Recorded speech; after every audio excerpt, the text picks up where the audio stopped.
All right, welcome everybody to Strategic Career Building with Dr. Pat.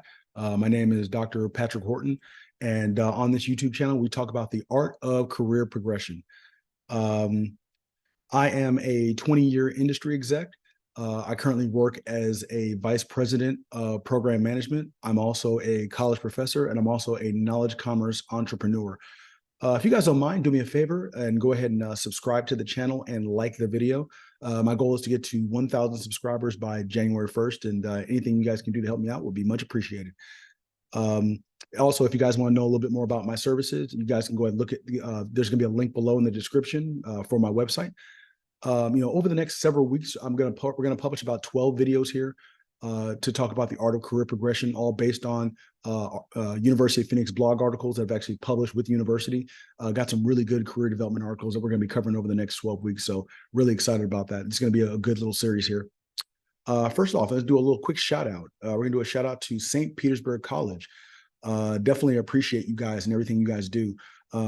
Big shout out to the College for Computer Information and Technology. Big shout out to Dean Kemp and Dean Long. They actually selected me to be the subcommittee chair for the mentorship program. We're going to do some really great things there. We're going to be providing them my signature courses, the Six-Figure Career Blueprint and Strategic Career Building, How to Become a CEO. Our goal is to actually put everybody on a good path to building themselves a six-figure career. Another shout out to the Boys and Girls Club of the Suncoast. I'm actually going to be working with them on doing a teen workforce development program. So really excited about starting that opportunity. We've got an excellent group of professionals at Boys and Girls Club. And also another shout out to the University of Phoenix blog, Elizabeth Exline and Cooper Nelson. Just really appreciate their support and creating all the career development articles that we've done thus far. And there's going to be much more to come in the future. All right, so let's go ahead and jump into this article. The title is 8 Tips for Negotiating the Salary You Want. Let me go ahead and share my screen here.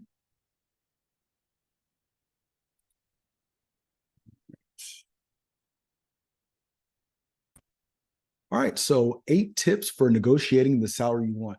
And salary negotiation is always one of those difficult topics, right?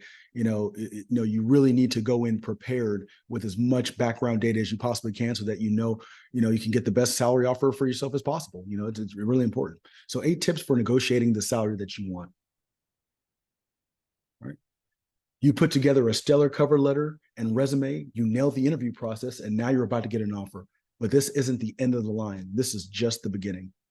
Why? Because receiving an offer is when the salary negotiation begins. Negotiating salary is a multifaceted endeavor that involves more than just knowing the salary range and convincing the hiring manager to pay you on the high end. It's also about having the right credentials for a higher salary and working for an employer that has a budget to pay you what you deserve. From my experience, negotiating salary normally happens in one of two ways. Either you negotiate salary within your current organization as part of a promotion or lateral move, or you negotiate when transitioning to a new company for a new role. Using your skills to change industries is a different beast altogether. In both situations, it's important to research the current market salary range for the position or a similar role to determine what's fair. Here's what should happen next. So, this is just for the most part, we're looking at between, a current employer, right? Your current employer, the employer that you're working for, or an outside employer, you're actually going for a new job. And it's important to really come prepared when you're negotiating salary. Right? Negotiating salary for a new role within your organization versus a position with a new employer can be worlds apart, since organizations may have different compensation structures for calculating salary. Whenever I negotiated for a promotion or a new position within my current organization, I would always consider factors such as the experience needed for the position. Did I come in with the correct experience to run that position? Did I need to have been a manager for the last 2 or 3 years in order to be able to qualify to be a project manager or a program manager? Did I come in with enough experience, for the role? Any additional responsibilities for the position? Now in this new role, am I in charge of a different department? Did I have, back in one role, that I had in Doha, Qatar, I managed a network operations center. And then when I got to Hawaii, I had an information assurance department, I had a network department, I had a systems department, I had a help desk department. What are the new responsibilities that you're going to be picking up? The unique qualifications that I would bring to the table. I had been a manager 2 times over before I got to, let's say, somewhere like Hawaii when I was a site lead. So I brought 2 different management, jobs that I had worked before to that role to say, hey, I'm uniquely qualified for the role because I've done this twice before. Um, you know, um, the certifications or credentials that you should have. I had my project management professional certification before I got, to my role in Hawaii. So I actually came in with, the right credentials for that position that I was looking for. How could I leverage good, past performance reviews for a higher salary? If I have been a good employee for an organization for, let's say, for 5 or 6 years, and I've always had consistent, good performance reviews, that should work in my favor towards being able to request a higher salary. If I was just a guy that just hung around and had bad performance reviews, it's hard to go in and request the maximum salary increase when I just got promoted because I've just been in the role for a certain period of time. But if I've been a consistent good employee, I've been on time, I've always, executed effectively, that will work in your favor toward getting a salary increase. Also the cost of living. Let's just say, for example, a project manager position here in Tampa, Florida, is probably going to pay a little bit less than, let's say, if you're in Manhattan in New York, or at least you would expect it to. The cost of living is just more. Whether you're paying state taxes up north, the cost for apartment rentals are higher. So you're going to be expecting, as you go to a more expensive market, you should get a salary increase. And does that make sense for you? Looking into a new employer changes those considerations. Rather than focusing on how I, as a known entity, can bring value to I, as a known entity, can bring value to and be compensated for a new role. I focus instead on big picture organizational factors. So remember, in this situation, you're coming from the outside to a new organization. They don't know about your past performance. You're not a proven entity. So you've got to look at other factors when you're thinking about what you're going to be, what you can be compensated. What other things can you bring to the table to justify that higher salary when you walk in the door? The job description and requirements, the organization's revenue and profit margin health. Is this a big profitable company that can pay high competitive wages? Now think about that one for a minute, right? If you're working for an organization, let's say you're working for an organization that sells products and they've got 50, 60% gross margin, they're a real healthy, profitable company. They do have the extra capital to be able to afford, more competitive, higher wages for their employees. Whereas let's say you walk in an organization that's like a small startup mom and pop shop, and maybe they can only afford, they can afford the bare minimum salaries. They don't have that money for those increases every year. So, which one are you going to choose? Maybe the small mom and pop place gives you more opportunity to get to learn more skills that'll make you more valuable down the road. Or maybe the large organization's ready to pay you now. They've got, they're just basically a more profitable organization. So it's something to keep in mind. The competitive landscape for my functional skills, in the open market. Let's just say, I'm going into Silicon Valley and, there's obviously IT jobs all over the place, but they don't have enough information assurance people, enough systems people. Am I going into a hotbed for IT? Thus, I am pretty much in the driver's seat if there's a need for my skill set. If there's, they need systems administrators all over town, and I'm one person, and there's 5 openings, and no one seems to be filling them. I have more, leverage when it comes to, negotiating my salary. Whereas let's say I'm working, just phone support, customer service. Maybe that's like some kind of that's a position that's been globalized, right? You can hire someone in a different country and pay a lower wage, so you don't have that negotiating power. So it's always important to understand, your functional skill set in regards to the open market. How other organizations in my geographic area are typically compensate this particular position. Are you in a city where project managers make top dollar because they're just so valuable? Or are you in a flooded market where, there's a million project managers, so they're really, I can go find another project manager tomorrow. Those are things that definitely, what are they paying for your position in your geographical area? So which is more advantageous in terms of salary potential, in regards to whether you're, getting promoted at your current organization or you're applying for a new position with a new organization. That may depend on where you are on the corporate ladder. According to a 2022 NASDAQ article, which reviewed data from an MIT study, employees in the lowest 25% of paid occupations benefited more from switching companies. Think about it, right? If I'm making 15, 20 bucks an hour, and sometimes if you're getting promoted where you currently are, you may just get a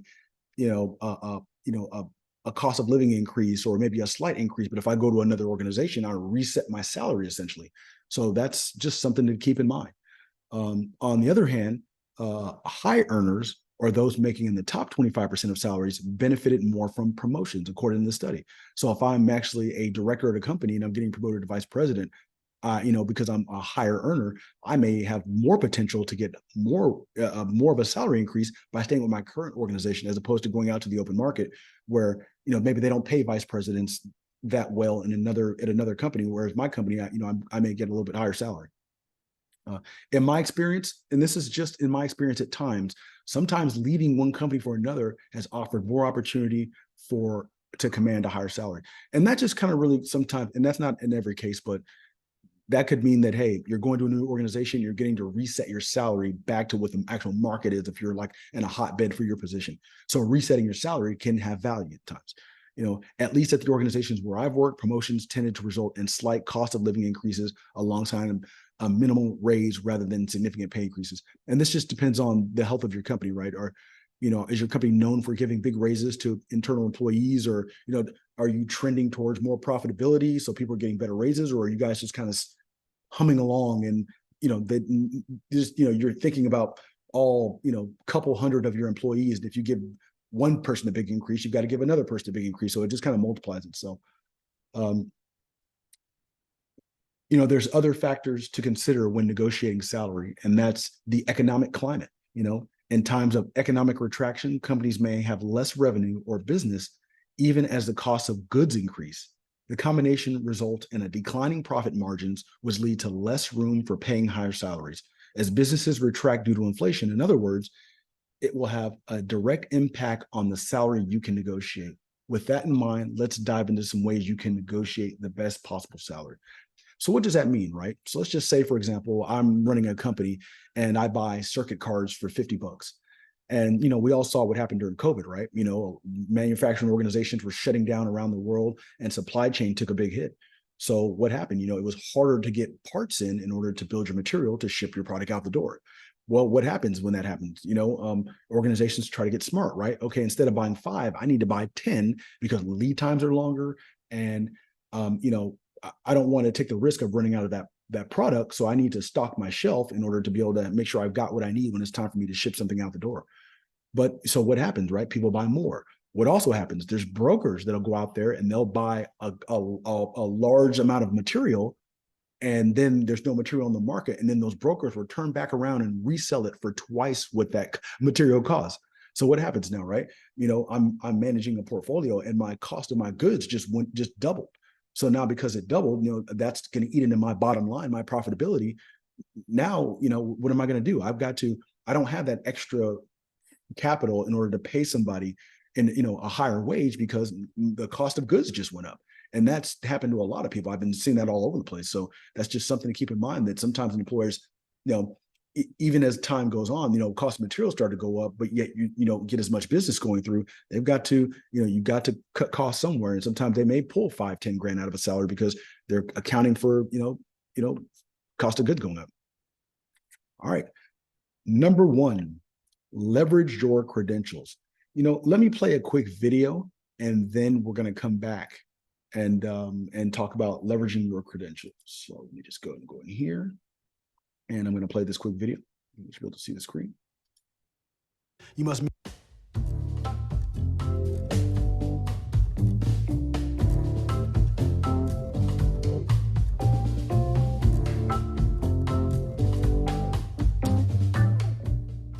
All right, you put together a stellar cover letter and resume.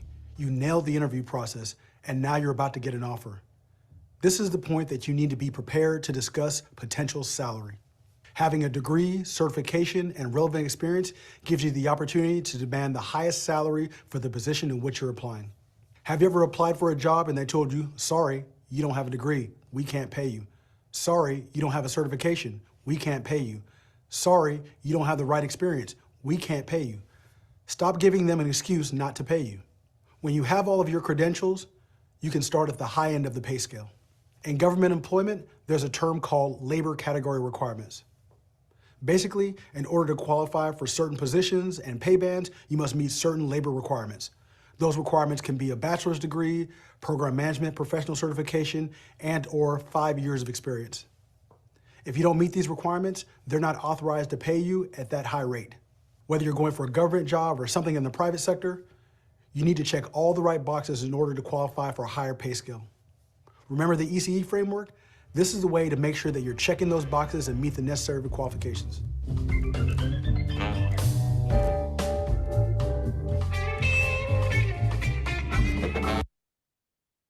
All right. All right, leverage your credentials. In my experience, having the right degree, the right certifications, and relevant experience gives you the best opportunity to negotiate the highest salary for your desired position.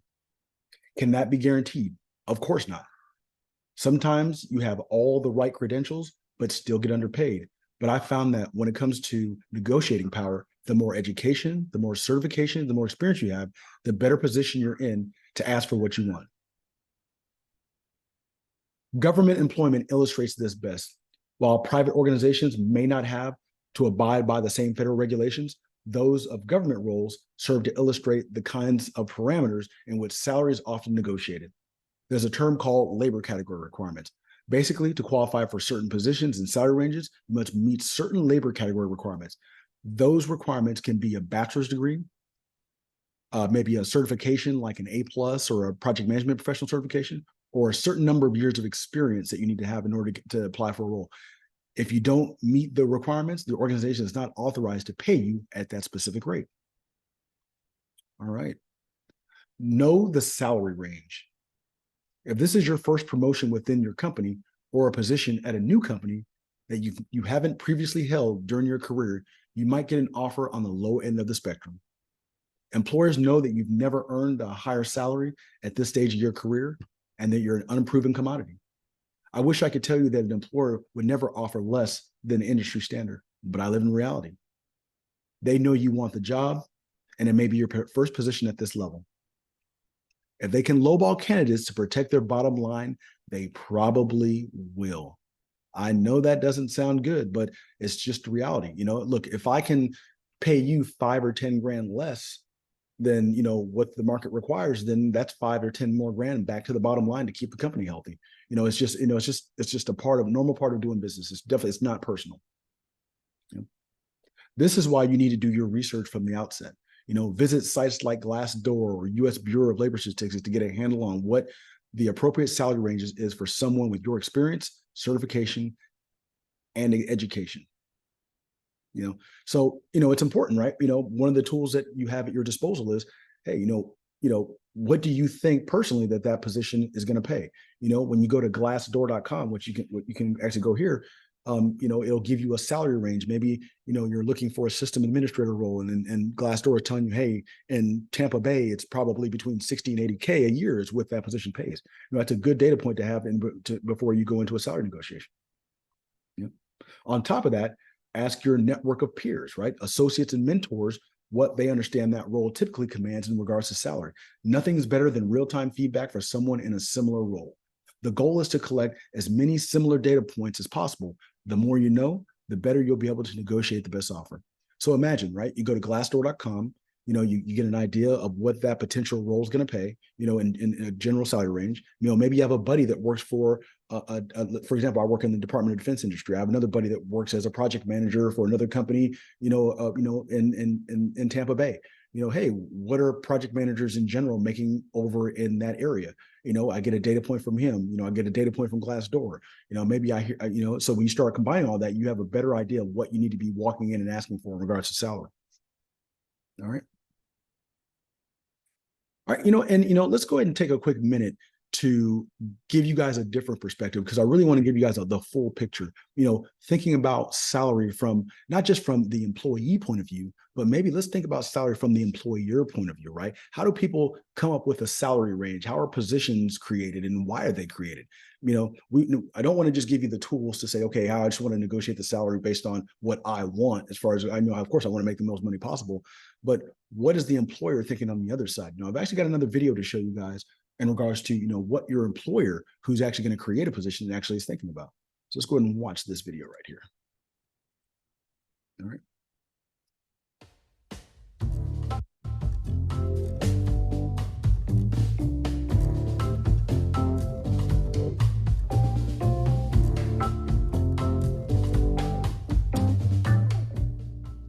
This is a great time to talk about how and why positions are created. I want to give you a window into the hiring process from the perspective of a hirer. There's so much information out there about how to apply for jobs, but not enough information regarding the other side of the table. This information will give you some perspective on why people are offered higher salaries and what you can expect when you're negotiating. As a vice president of program management, I typically open a new position when I recognize I have a resource issue. I have too much work for the amount of employees I have on staff. I typically open a new rec with HR after having the requirements for a new slot such as deputy program manager approved by the president. Based on my department budget and what the position pays and the geographic area I'm in, I set the salary range for the position. I then establish a salary range for what I want to pay the employee.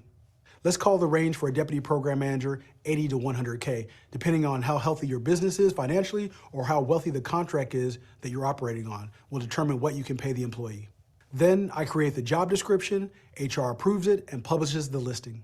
Once I get a candidate based on their education level, experience, and certification, it'll determine what end of the salary range they land that I can pay them. It's fairly subjective, but you get the point.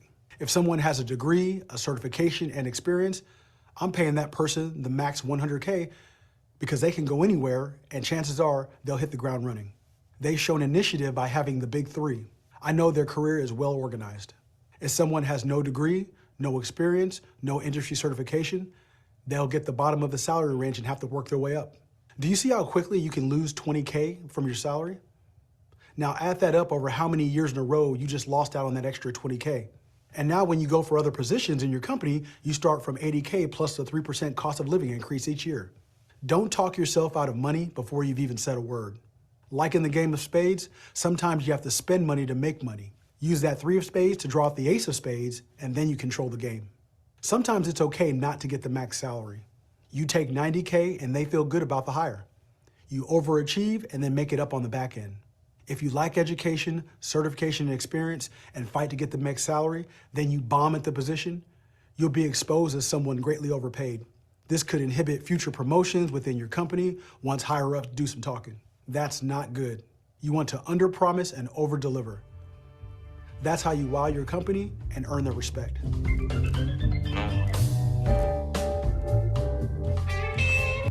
All right, let's continue. All right, number 3, here we go. Never give an employer a starting salary point. You don't want to be out here negotiating with yourself. I'll tell you that right now. All right. Never give an employer a starting salary point, a salary starting point. When negotiating salary, your reputation is on the line to some extent. It can work against you if you're too motivated by salary. And it's important to keep in mind that an employer who offers you a lower salary is just doing good business. In that context, how do you charm your way into a higher salary and keep the moral high ground? For starters, never give your potential employee a salary starting point to negotiate from. There's a saying that goes, he who says the number first loses. That means you want your employer to set the salary baseline and you negotiate from there. If this is your first position at a new level, you will be offered the bottom of the salary range. If you have 2 to 3 years of experience, you'll get offered a salary at the top of the range. All right. Number 4, start negotiating only after you have your first offer. In my opinion, it's best to wait until you've received an official job offer before you negotiate salary. Having a hard offer gives you more leverage when negotiating because the offer represents the employer's unquestioned interest in hiring you as an employee. Additionally, waiting until you have the first offer provides insight into what the employer believes is fair compensation. Instead, focus on your skills and your experience to emphasize what you can bring to the position and ask about what opportunities exist for career growth. So let's just say, for example, right, there's a position that, an employer's thinking about paying somewhere between 80 and 90K, right? And you come out the gate and you're just like, hey, you tell the employee, hey, my goal is to make 65K. They're going to be like, okay, nice, sign here. We're good, and you just left 15K on the table. Now sometimes that can work against the employer because basically, look, people talk. Let's just be honest. You hire someone at a lower rate and then they get to work and all of a sudden you got a disgruntled employee. It behooves employers to actually pay people what they're worth, to say, no, hey, I know you're only looking for 65, but you really need to be in this 70 to 80 range, so because I don't want to hire some, I don't want to create a problem for myself down the road. At least I don't want to do that anyways. But you got to be careful. Some employers, if you ask for 65 and you accept it, they'll give it to you and you'll get on board, you'll be upset, and there's nothing they can do about that point. Sometimes they won't make that change. So just keep that in mind. All right. All right. Use the first offer as a way to begin negotiations. Be grateful, be humble, and say thank you, but always ask for a slight increase if you believe there's more money on the table. After all, accepting a lower salary can hurt your future earning potential. Bonuses and raises down the road will be based on the salary you are currently negotiating for and accepting. It's important that you obtain the best value for your experience and skills. And this is what I mean by that. Back to the same point, hey, you took 65, that position pays 80. Well, guess what? Next year, when you get a cost of living increase, you just got a 3% increase. When you get your bonus is based on a percentage of your current salary, that's 65K. So what happens? Instead of getting 3% on 80K, you got 3% on 60K. Now, and I've seen this happen before. Now, when it comes time for you to get that next promotion to the next level, guess what? Maybe the next level pays 90 or 100K, but if you're at 65, well, we're not going to give this person a 30 grand raise. That's half of their salary. That's a 50% raise. I've seen employers do that where they go, oh, that's too much of a raise. So you're going to get so you could get a promotion and a pay raise that's just less because you started less. So, it's important that you get that quality offer up front to keep you on pace to make more money. And imagine how that affects if you're with a company for 10 years, how much money are you losing out with every year, that 3% that you're losing every single year, plus that raise. It's a bad idea. You want to, that's why it's important for you to fight for the right salary up front. All right. Number 6, reflect before you accept. Take time to think about the salary. Using your research, consider the range in which you should be paid and what your skill is worth. Take emotion out of the offer acceptance and give it careful thought before you say yes or no. And what that means is, let's just say typically, employers that send you offer letters will typically send you a PDF email offer letter, with the salary range. Sometimes, they'll give you the salary offer on the spot. And, hey, how would we'd like to hire you for this position. It pays 65K. And they'll just tell you right there on the spot. It's up to you to say, hey, I'm not sure that this is what I want to make. Excuse me, you're not going to say that up front. What you're going to say is, hey, thank you for the offer. I appreciate it. Can I have, can I have a few hours to consider the offer? Can I have, 24 hours and I'll get back to you tomorrow? I just need to go back and ensure that, I've done my research and that's actually a good rate. You really would prefer to not have to answer that question on the spot. You just want to take time to go think about it. All right. Number 7, ask for a higher salary than what you want. If you have no option but to be the first to name your potential salary, always ask for up to 10% more than you'll take. Just be sure that number is within the normal salary range. That way, if your employer negotiates you down, you still come out on top. Let's just say, for example, there's a project manager position and it pays, I'm guessing that it pays 100K. But guess what? You know what? I think it only pays 100K, but let me go in a little bit high. I'm going to go in at 110. I'm going to add 10% onto that and then let the company negotiate me down. What if they negotiate you down to 105? Okay, you just got 5 more grand than you initially thought you were going to get. But you give yourself some room so where if they try to negotiate you down, maybe they negotiate you down to what you were going to accept anyways. I'd rather go in at 110, they negotiate me down to 105 or even back to 100, as opposed to your first offer you come out with is 100, and then all of a sudden they negotiate you down to 95. Add a couple points on there and then let them work that back if they have to work it back, and then you'll get a good feel for where you're really at. The worst thing you can do is just say, I'll take 95, and then they go, okay, and then negotiations are over. You just lost 5, 10, 15 grand on the table. So just keep that in mind. All right, and the last tip, the last but definitely not least, and this is a good one. This is one that nobody talks about. Avoid sharing your current or previous salaries during the hiring process.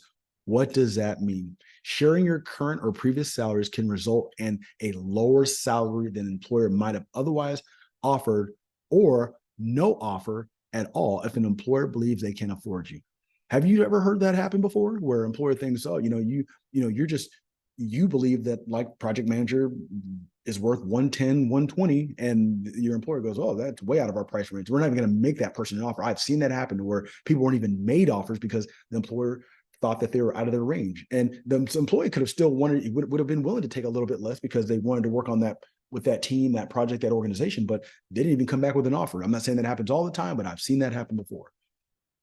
Here's a big one, and most people do not know this.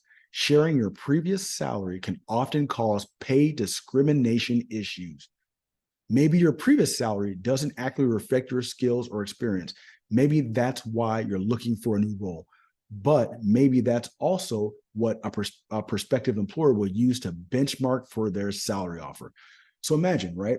You're making 30, 40, 50 grand, and you believe you're underpaid. Well, if you tell that future employer that, yeah, I just got done making 40 grand, oh yeah, this person will take, 20 grand increase of 60, even though that position is worth, let's just say 70, you know, uh, you know, this, this is not good, and let's just be honest, right? So let's continue reading this off. Let's finish this off. All of this is avoidable by not disclosing your current or previous salary information. And you don't have to. Asking job candidates for salary history is actually illegal in a growing number of states and cities.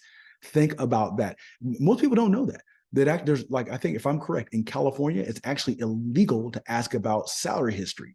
I think in Florida, I think you can. So if you guys can, go ahead and click on this link here, and it'll take you to a listing of states where employers are not allowed to ask you about previous salary information. And let's just be honest, right? If it's illegal in California and legal in certain other states to ask that information, that's still pretty sketchy to me. I really am not a big fan of asking people what they made, because that's what they're doing. They're trying to benchmark you and pigeonhole you based on what you made previously before you got to organization. I'm not sure I like that practice. All right. And there you have it. It may seem nerve-wracking to stand up for yourself and ask for what you want, but using the steps above, you can accomplish this without seeming entitled or pushy. Negotiations are stressful, but they don't have to get the best of you. All right, and that's 8 tips for how to negotiate salary. That's a picture of my mug right there. I'm going to stop sharing here. Back to the screen. And yeah, thank you guys for being with me. This is the first video of many. We're going to do all kinds of good career development, videos here on my YouTube channel. We're going to do, how to create a career development plan, how to choose a career, how to leverage power and influence in your career, how to dress like an executive, a lot of good things like that. So I definitely appreciate your time. And I'll see you guys in the next video.